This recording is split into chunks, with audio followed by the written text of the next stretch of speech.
What's going on, guys? Welcome back to another epicseven video with us waiting on content in the game. I didn't think I was going to do another video besides some Guild Wars stuff I'm going to upload over the weekend, but we actually do have some dev notes that was unexpected that they mentioned, talking about hero balancing changes in a lot of the units that they mentioned last week. We thought maybe that was going to come till the July update or possibly next week's update, but here again, Super Creative / Smilegate is releasing a random dev notes on a Thursday, midday, of some of the new changes that we're going to be talking about today. So, first of all, the hero balancing changes that will be shared will be implemented on June 27th. So these are not in effect right now. They're going to be implemented at the patch on 27th. So the major things to look for in the 27th is for sure going to be the Alchemist Steeple, is going to be the crafting accessories and specific set types, and is going to be these hero balancing changes. So this is primarily going to be for PvP heroes, just as a heads up. This probably isn't going to affect your PvE teams at all. And honestly, the regular heroes, I don't even think are too noticeable. I'll go over them, but the main ones are the Moonlights that we're going to go over today outside of Violet. But let's go first. Judge Keisei has gotten a buff first on her End of Evil. So full specs will be listed below. So full specs will be listed in detail later on in the table changes. Okay, so what the ability now is, I believe it was, there was no chance for Dispel a debuff, and now it's going to be 75% chance to Dispel a debuff. This is her S2, and then change the Soul Burn to be granted an extra turn, increase damage dealt by 11%, and I believe the increased damage dealt by 11% was not on any of the abilities. So this is huge. The fact that she can Dispel a debuff and gets granted an extra turn. So if you combine this with Oxalots, for instance, on a Ancient Book, you can go immediately into a Soul Burn, you can dispel the debuffs, and then you can go into her S3, which we're going to go over, was improved as well. So the chance to increase the enemy's cooldowns of all of them by 70% to 75%. And also cooldown is reduced by 1 turn, and it has the damage dealt increase of 11%. So 11% more on both of her skills, in addition of getting that strip. So she can play around a little bit of the immunity meta. It still is only a 75% chance on dispelling the buff, and it is a 75% chance to reduce all cooldowns.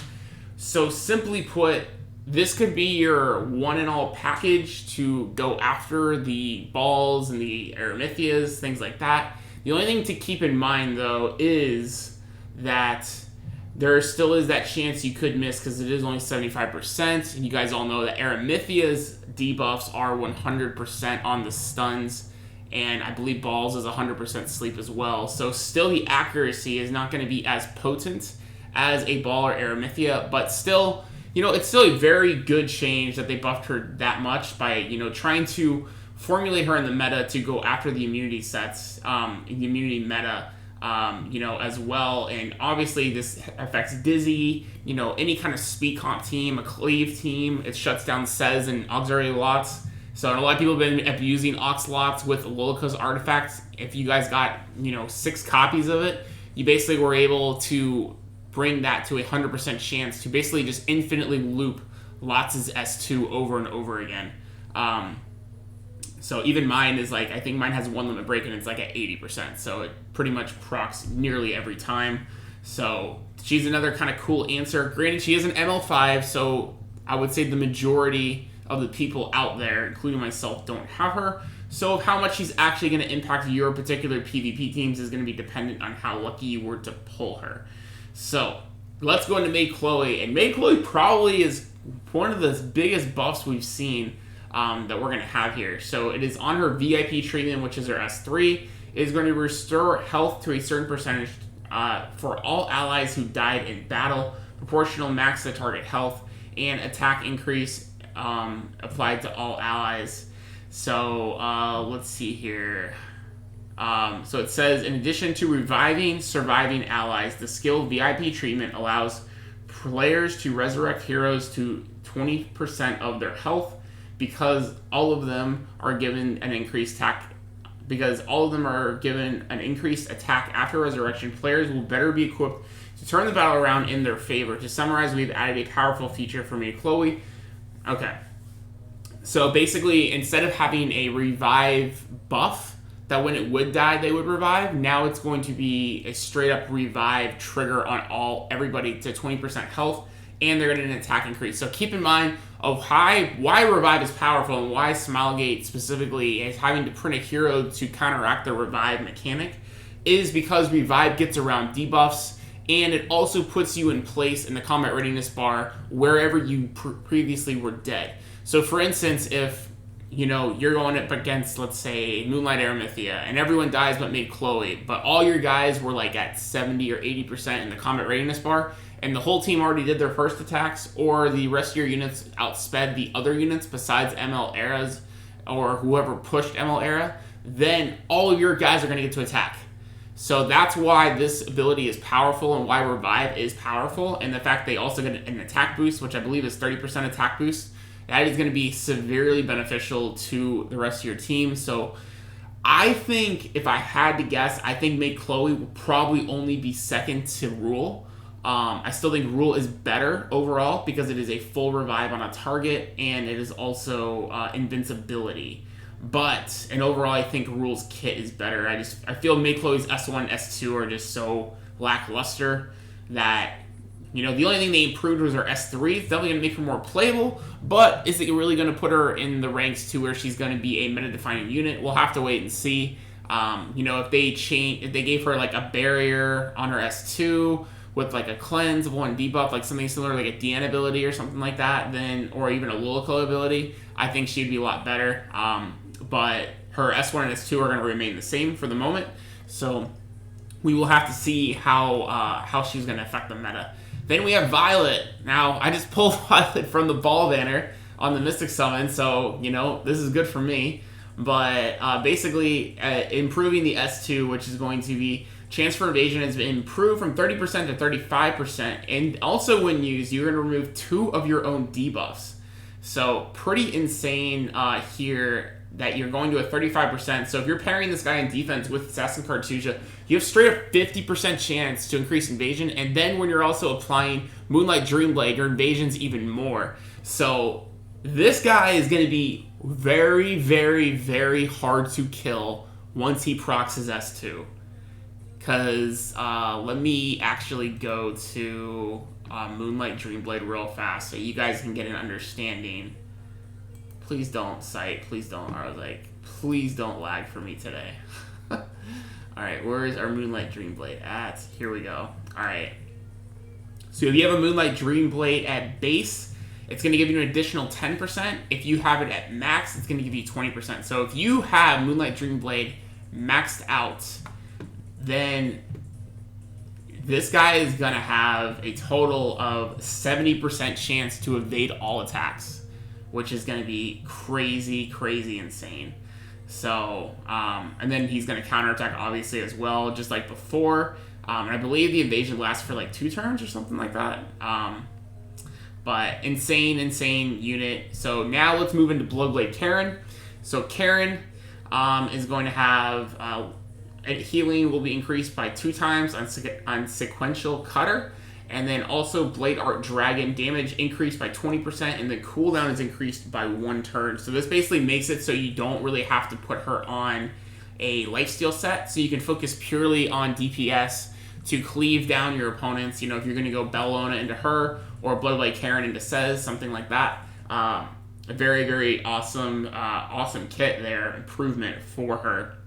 And it says here, Bloodblade Karen has improved due to the 2 times increase in healing that every first skill Sequential Cutter provides. This helps to increase Bloodblade Karen's low survival rate. Additionally, each 3rd skill, Blade Art Dragon, had its cooldown reduced to 4 turns after skill enhancement, and its damage increase as well. So 4-turn cooldown is very, very low, especially for a DPS hero. So that is a very, very good, ability on her S3. So now we go into Assassin Colleen, and I think, honestly, this is a debuff on Assassin Colleen, and I'm going to go over why. So, on Assassin Colleen's murder ability, Assassin Colleen now silences all enemies when she stuns her target with her S3 instead of applying the debuff silence after an enemy is defeated. So, what this means, guys, is if immunity meta is still a big thing, or effect resistance meta is a big thing, Assassin Kali cannot be your first turn player, because she's not going to silence everybody. And that also makes you then have to split into going, instead of going for pure damage, where you could be going into a crit damage or attack set on Assassin Kali, you now have to have a lot of effectiveness, because you have to land that stun. So against the ball and against the Aramithia meta, she could one-shot them very easily, because she's a dark hero. Now that she does not trigger her silence after killing an ML Era, an ML Ball, or even an ML Chloe now with her buff, we're now seeing that Assassin Kali, I think, is not going to be used as widely for attack teams, because she's so fast as it is. Like, you'd really have to go out of your way. You'd have to have a lot of good speed gear to put someone that's like an ML Ball faster than her, or you'd have to rely maybe on a Dizzy to strip with Violin before her. So, because Assassin Kali's natural speed is so high, that's very hard to do. You'd have to really, switch gear around, or have a lot of godly rolls on gear for speed in order to use her effectively now. So I think it's a nerf, but because Smilegate's calling it a buff, there's no chance you're going to be able to recall her. More than, at least in my opinion. So that, I believe, is the last of the MLs, or the top tier units. That obviously we had Violet to talk about there. So now let's quickly go over the other units. I'm not really going to spend a lot of time on them. We already have Arbiter Vildred, Ravi, and Cigarette, so we don't need to talk about those guys. So let's go over Corvis. So Corvis is going to have Shield Slam, acquire 10 Fighting Spirit, Massacrate, acquire 10 Fighting Spirit, and then Fury's Ancient cooldown removed, Soulburn, change, increased health recovery. So in Synapsis, the cooldown for Corvis skill Fury's Advent has been removed, and players may now use the skill as long as they have the required amount of Fighting Spirit. These improvements now allow Corvis to receive Fighting Spirit from both skills 1 and 2, which will allow him to use his third skill, Fury Advent, more frequently than before. So basically, you're going to get 10 Fighting Spirit on every S1 attack and every S2 attack, and keep in mind S1s will trigger Fighting Spirit as well when you dual attack as well, or if he's counterattacking, if he's on a counter set, or he's gaining some kind of ability that's allowing him to get counterattacks. So that is the update for ML Corvis. Or not ML Corvis. For regular Corvis. If they buffed ML Corvis, we'd all be in trouble. Alright, so now we have regular Cartusia. When I first read the notes, I thought when they meant Cartusia, they were going to talk about buffing regular Cartusia. And I was like, oh my god, is he going to get buffed to like 30% passive evasion? That would be nuts. But no, regular Cartusia is getting buffed. So Predatory Roar has increased defense for 2 turns added. Cooldown is going to be reduced by 1, and damage multiplier increased by 2 times. Wow, that's actually quite a bit of damage. Thanks to the improvement of Predatory Roar, Cartusia can now strengthen his defenses with his skill. In addition to that, the increase in attack as well as reduced cooldown ensures that Cartusia will be able to stay in battle longer than before. Okay, we shall see depending on how many nukers we're going to have in the meta. But like I said, these 4 heroes, I'm not big on really recommending them personally, but we'll see. So Purgus now, with Falling Strike, chance to speed and decrease by 50% or reduce the combat readiness of 20%. Also, he applies when his second skill activated. Okay, I'm trying to understand what that means. Alright, I'm just going to read their translation. Purgus' second skill, Get Lost, is a passive skill that only happens when a counterattack has been initiated. With his improved skills, players should try Purgus and see his team widespread and combat readiness reduction in battle themselves. Okay. So Purgus was an interesting mechanic. When counterattacking is transformed into an AoE attack with reduced speed. We have improved his skill, so now in addition to reducing speed, Fallen Strike in his second skill, Get Lost, now also has a chance to reduce combat readiness as well. Okay, so I guess they're adding combat readiness to Falling Strike is what it seems like. I've never used them, so I'm kind of unsure on that. Okay, so anyway, well, let's move on to Lots as the last hero we're going to talk about today. So we've improved Lots so that now his combat readiness after using regen, additionally his third skill, Serenity, now recovers the health of all allies. So regen increases combat readiness by 30%. This did it, I believe, for only I think it was like 100% combat readiness or something like that for the ally, similar to Lots, but now it's actually going to increase his own combat readiness by 30%. And then Serenity, in addition to applying auto recover, is also going to recover a set percentage of health to all allies, only up to the max health of one ally. So only up to the max health of the ally. Okay. So that is going to be the overall balancing changes that they've done. I am definitely excited to see how Maid Chloe probably is going to impact the meta the most.